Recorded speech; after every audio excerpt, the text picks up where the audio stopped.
Welcome. It's your turn. How are you today, pal? Welcome, Mad Dog. Long-time listener, man. Thanks for having me on. You got it, Jack. Thank you. Let me hear what's on your mind. Fire away. All right. Two things. Number one, I'm a huge Yankee fan living in Boston, have been my whole life, and I think the Yankees are going to take it this year. Number one. Number two, more importantly, I could not agree with you more about this goddamn Virginia team, who all they do is play slow every single year. Slow it down. No offensive talent. They had Brogdon last year. Other than that, there's not really any superstars on the team. Have no idea, other than their record, why they were ranked number one. I mean, I don't think it's good for college basketball, number one, and I'm real happy they got beat, and I'm glad you feel the same way. My bottom line is Virginia is he's a good coach regular season, but there are a lot of coaches in the NCAA every year who can't coach themselves out of a paper bag. Cronin won at Cincinnati. They never do anything in the tournament. I hate to say it, with the sort of regular seasons he has, he never does a damn thing. Rick Barnes, never, ever. Oh, God. The ball bounces always wrongly for Rick Barnes.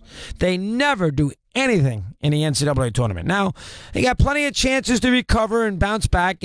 Few got to a championship game last year. I used to be on him. So, I mean, it goes eventually you might have a little run, but overall you get the point. Bennett now has got this moniker that he's going to have to live with for the rest of his life. They have to, you play the kind of game that they play where they want to basically smother you to death and win 60-40. I mean, when you only score 60 points, and if that night you don't shoot well and you score 48 points, you can lose. And that's what happened the other day. And can you show a little energy? Can you throw over a clipboard? Can you yell and scream? Can you do something? My God almighty. Do something. Your team was so flat. Oh, God. Do something in the course of the game. Will you? Please, please. Do something. Drove me crazy. Robin Phoenix, Mad Dog Unleashed. Bob, good afternoon. How are you today?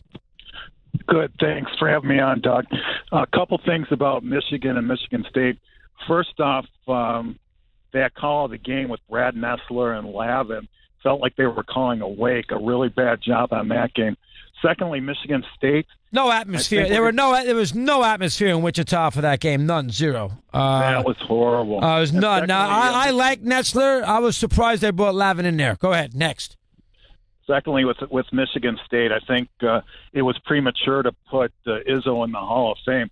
Boy, did he butcher that game yesterday. He left two potential first-rounders in Jaren Jackson Jr.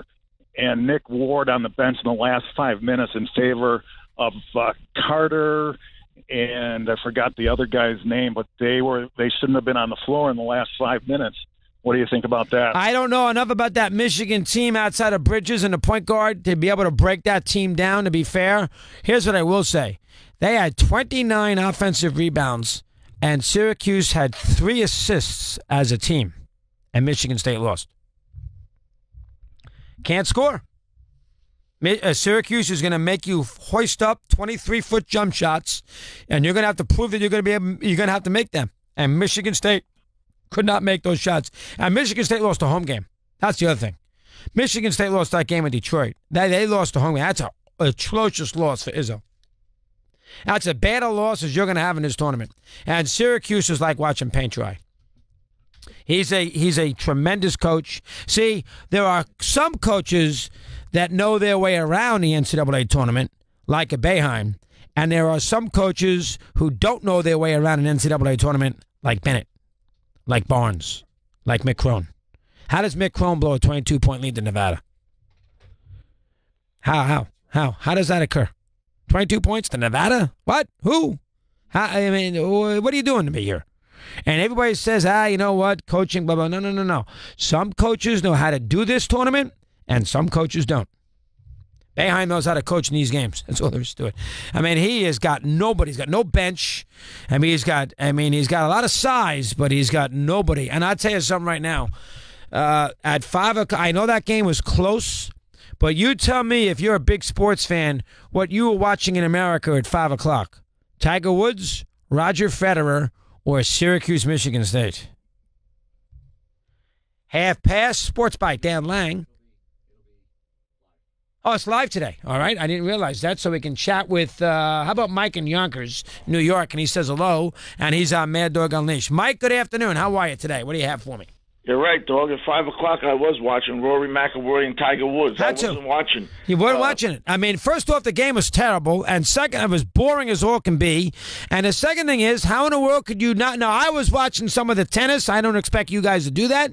But how in the world could anybody not have their eyes on Tiger's back nine and McIlroy yesterday afternoon in beautiful weather at Bay Hill? Of course you were. You had to if you're a sports fan. That's what you were watching. Case closed. You're 100% right. I mean, watching the majority of these games in the NCAA, it hurts your eyes to watch them. I mean, dog, this isn't the game of basketball that I grew up knowing how to, being taught how to play.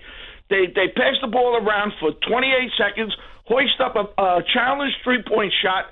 The big guy, 7'4", gets the ball under the basket 2 feet. What does he do? Passes his back outside so they can go through the whole circle again. I mean, it is ridiculous. These kids today can't make a layup, can't make a foul shot, can't make a short jump shot, but they can make a three-point shot.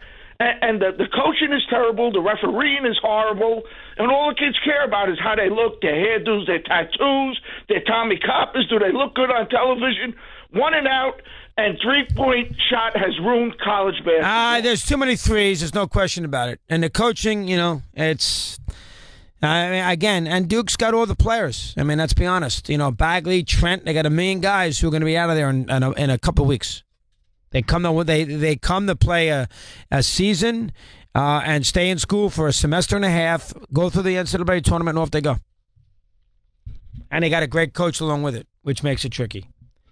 But I think the standalone game is a major problem that college basketball and this tournament has. There are not enough college basketball fans in the country to stick for 6 hours, one game throughout your afternoon. There's just not enough. And if the game is bad, you're dead. I mean, how many people yesterday, I don't care who you are, how many people yesterday wanted to see Purdue and Butler play? Go ahead. At 1 o'clock on a Sunday afternoon. Now, I know the weather. I know it's cold out, so you're stuck inside, and it's early in the day, so what are you watching? Purdue Butler on a Sunday afternoon all by itself at 1 o'clock, 1:30 in the afternoon? That's a rough watch. Let's be fair. Now, I mean, I was on it, but it's a rough watch. Jeremy Huber, Sports Bite, Mad Dog Unleashed. Mad Dog Sports Radio.